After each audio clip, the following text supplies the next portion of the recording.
ऐसे सैकड़ों लोग हैं जिन्हें लगता है कि उन पर भूत प्रेत का साया है। ऐसा एक विज्ञान है जिसके इस्तेमाल से कोई व्यक्ति किसी को नुकसान पहुंचाने के लिए ऊर्जाओं का नकारात्मक उपयोग कर सकता है।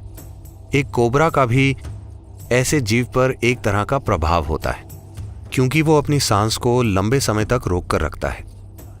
शरीर को हल्के में मत लीजिए, ये कोई छोटी कैद नहीं है। पर जब व्यक्ति को अनुभूति होती है कि वो भीतर कैसे आया था, अब उसे पता होता है कि बाहर कैसे जाना है।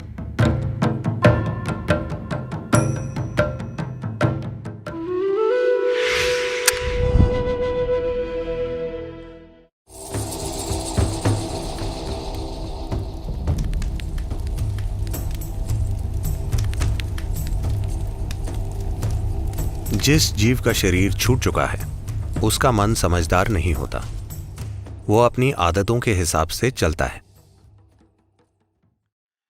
उसका कर्मों वाला हिस्सा जो अभी विलीन नहीं हुआ है, वो एक तरह की आदत बनाएगा जो उस जीव को वैसी ही दिशा में ले जाएगी। वैसी दिशा का मतलब है जहां भी ऐसा जीवन हो जो बहुत कम सांस लेता हो। उदाहरण के लिए इमली का पेड़।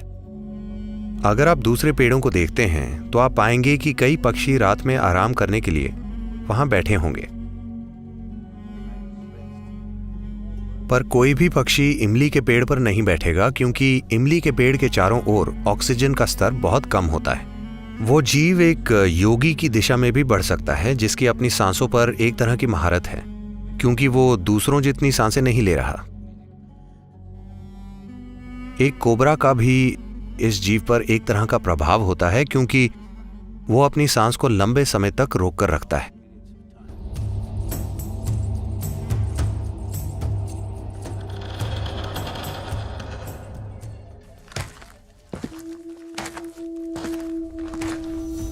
ऐसे सैकड़ों लोग हैं जिन्हें लगता है कि उन पर भूतों का साया है। ऐसा एक विज्ञान है, कोई व्यक्ति किसी दूसरे को नुकसान पहुंचाने के लिए ऊर्जाओं का नकारात्मक रूप से इस्तेमाल कर सकता है। आजकल ये काफी कम हो गया है, बहुत ही कम। पर अगर आप देश के कुछ खास इलाकों में रहते हैं तो वहां ये काफी होता है। अगर आप ऐसे प्रभाव में आए हैं तो आप आकर ध्यान लिंग के दायरे में बैठिए।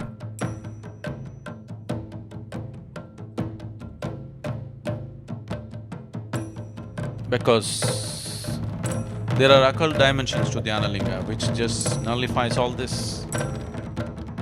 क्योंकि ध्यानलिंग में तंत्र विद्या से संबंधित आयाम हैं जो इन चीजों का असर खत्म कर देते हैं। पूर्णिमा या अमावस्या पर जब आप चीजों को अच्छे से ग्रहण कर पाते हैं, तब बस एक दिन वहां जाकर बैठिए, ऐसी चीजों का असर खत्म हो जाएगा।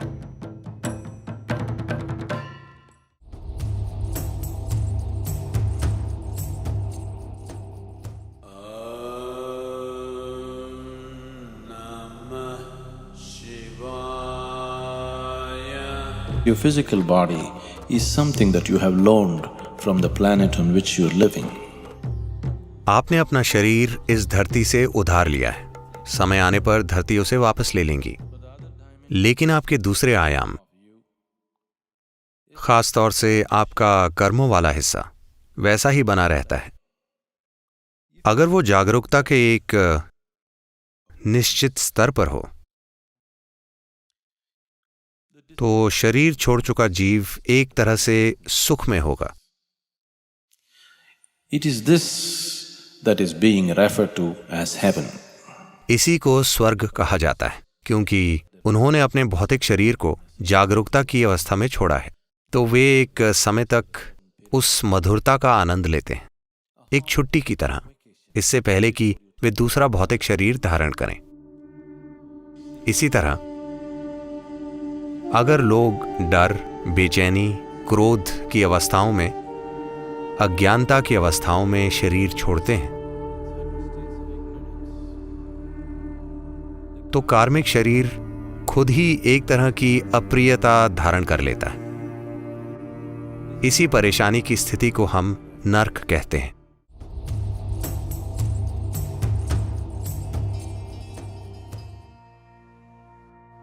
आमतौर पर जब कोई मरता है तो आप कहते हैं वो व्यक्ति अब नहीं रहा, लेकिन वे सच नहीं है।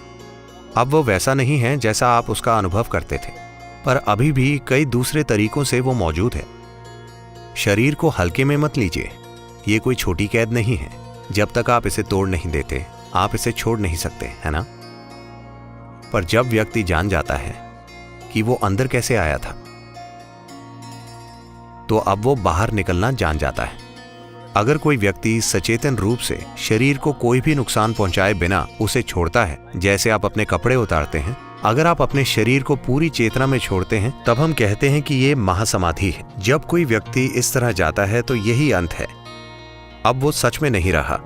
जिसे आप मैं कहते थे वो विलीन हो गया और सृष्टि का हिस्सा बन गया। शून्य से शून्य तक की यात्रा पूरी हो गई।